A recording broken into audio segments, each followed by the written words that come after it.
Shalom sobat. Kali ini kita mau berbagi pelajaran tentang kasih. Jadi kalau bicara soal kasih mungkin 2 jam juga tidak cukup sobat ya untuk menjelaskan tentang kasih.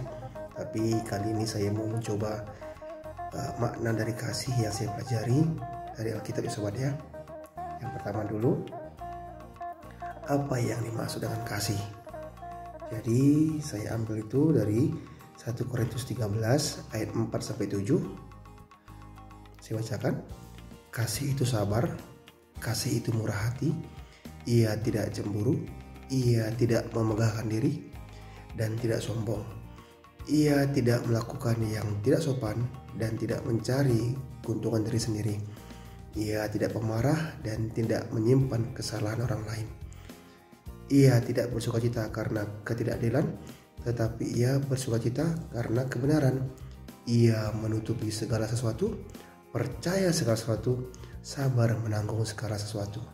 Itulah arti kasih yang saya pelajari di kitab 1 Korintus 13 ayat 4-7. Yang kedua, mengapa kita mengasihi? Nah, mengapa sih orang Kristen itu mengasihi? Saya baca 1 Yohanes 4 ayat 7. Saudara-saudaraku yang kekasih, marilah kita mengasihi, sebab kasih itu berasal dari Allah, dan setiap orang yang mengasihi lahir dari Allah dan mengenal Allah. Karena kita mengenal Allah, mengenal Tuhan, makanya kita mengasihi sebagai tanda bahwa kita adalah anak Tuhan. Sebagai tanda kita adalah Tuhan, makanya kita mengasihi. Yang kedua, 1 Yohanes 4 ayat 19. Kita mengasihi karena Allah lebih dahulu mengasihi kita. Kita mengasihi karena kita tahu bahwa Allah lebih dahulu mengasihi kita. Apa itu? Yohanes 3 ayat 16. Karena begitu besar kasih Allah akan dunia ini, sehingga ia telah mengaruniakan anak yang tunggal, supaya setiap orang yang percaya kepadanya tidak binasa, melainkan beroleh hidup yang kekal. Karena kita tahu Allah telah mengasihi kita, makanya kita pun sebagai anak Tuhan mengasihi sesama kita dan mengasihi Tuhan kita. Itu hukum kasih ya, mengasihi Tuhan dan mengasihi sesama. Kan gitu ya. Yang ketiga, bagaimana kasih Tuhan? Saya baca 1 Yohanes 4 ayat 10. Inilah kasih itu, bukan kita yang telah mengasihi Allah, tetapi Allah yang telah mengasihi kita dan yang telah mengutus anaknya sebagai pendamaian bagi dosa-dosa kita. Bukan kita yang mengasihi Allah, tapi Allah yang lebih dahulu mengasihi kita dengan mengutus Yesus Kristus untuk menebus segala dosa kita. Oke? Tuhan yang datang dari surga ke dunia ini menjelma sebagai manusia, yaitu Tuhan Yesus Kristus yang rela di kayu salib untuk menebus dosa kita. Itulah bukti kasih Allah kepada kita, sehingga kita pun mengasihi Allah dan mengasihi sama kita. Itu ya. Yang kedua, 1 Yohanes 4 ayat 16. Kita telah mengenal dan telah percaya akan kasih Allah kepada kita. Allah adalah kasih. Dan barang siapa tetap berada dalam kasih, ia tetap berada dalam Allah, dan Allah dalam dia. Nah, Allah itu kasih. Jadi bagaimana kasih Tuhan itu? Ya memang Allah itu kasih. Jadi kalau kita berkata kita adalah Allah, anak Tuhan, ya kita mengasihi karena Allah adalah kasih. Kita telah mengenal dan telah percaya akan kasih Allah kepada kita. Itu apa? Yesus Kristus datang ke dunia untuk menebus dosa kita. Karena kasih karunia ya. Allah adalah kasih. Dan barang siapa tetap berada dalam kasih, ia tetap berada dalam Allah. Dan Allah dalam dia. Berarti apa? Tandanya ada Allah di sini. Karena Tuhan yang hati kita.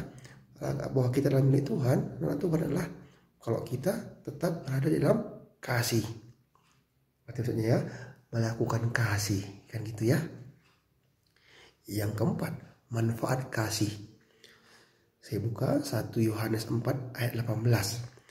Di dalam kasih tidak ada ketakutan, kasih yang sempurna melenyapkan ketakutan, sebab ketakutan mengandung hukuman. Dan barang siapa takut, ia tidak sempurna dalam kasih. Jadi manfaat kasih yang saya ketahui adalah kasih itu apa tadi? Melenyapkan ketakutan. Nah, karena apa? Karena kalau kita takut, kita tidak sempurna dalam kasih. Mengapa? Karena Tuhan Yesus telah mengasihi kita.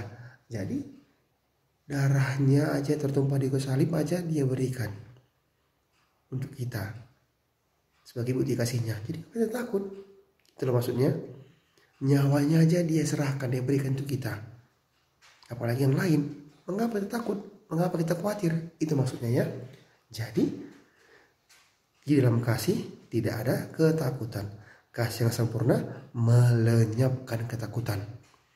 Sebab ketakutan mengandung hukuman. Dan barang siapa takut, ia tidak sempurna dalam kasih. Oke? Yang kelima, dalam hal apa kasih terlihat? Nah, saya baca Yohanes 14 ayat 15. Jikalau kamu mengasihi aku, kamu akan menuruti segala perintahku. Kata Tuhan Yesus ya. Jikalau kamu mengasihi aku, kamu akan menuruti segala perintahku. Jadi kalau kita mengasihi Tuhan Yesus, kita akan melakukan segala perintah Tuhan Yesus. Yang kedua, Yohanes 13 ayat 34. Aku memberikan perintah baru pada kamu, yaitu supaya kamu saling mengasihi. Sama seperti aku telah mengasihi kamu, demikian pula kamu harus saling mengasihi. Dalam hal apa kasih terlihat? Itu kalau kita mengasihi sesama. Yang pertama tadi mengasihi Tuhan Yesus, yang kedua mengasihi sesama.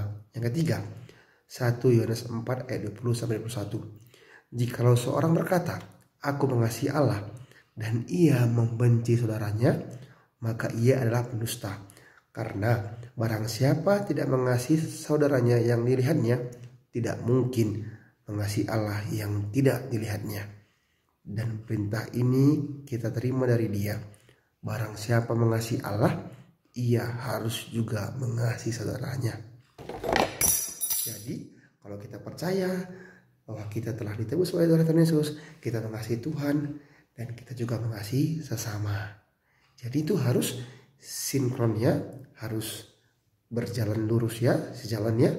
Sebagai bukti kita mengasihi Tuhan, kalau kita mengasihi sesama kita. Sobat ya, jadi makna salib adalah mengasihi Tuhan dan mengasihi sesama. Gitu kira-kira sobat ya.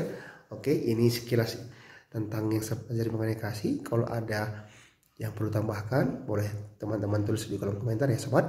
Oke, selamat belajar kitab. Tetap semangat, Tuhan Yesus memberkati. Shalom.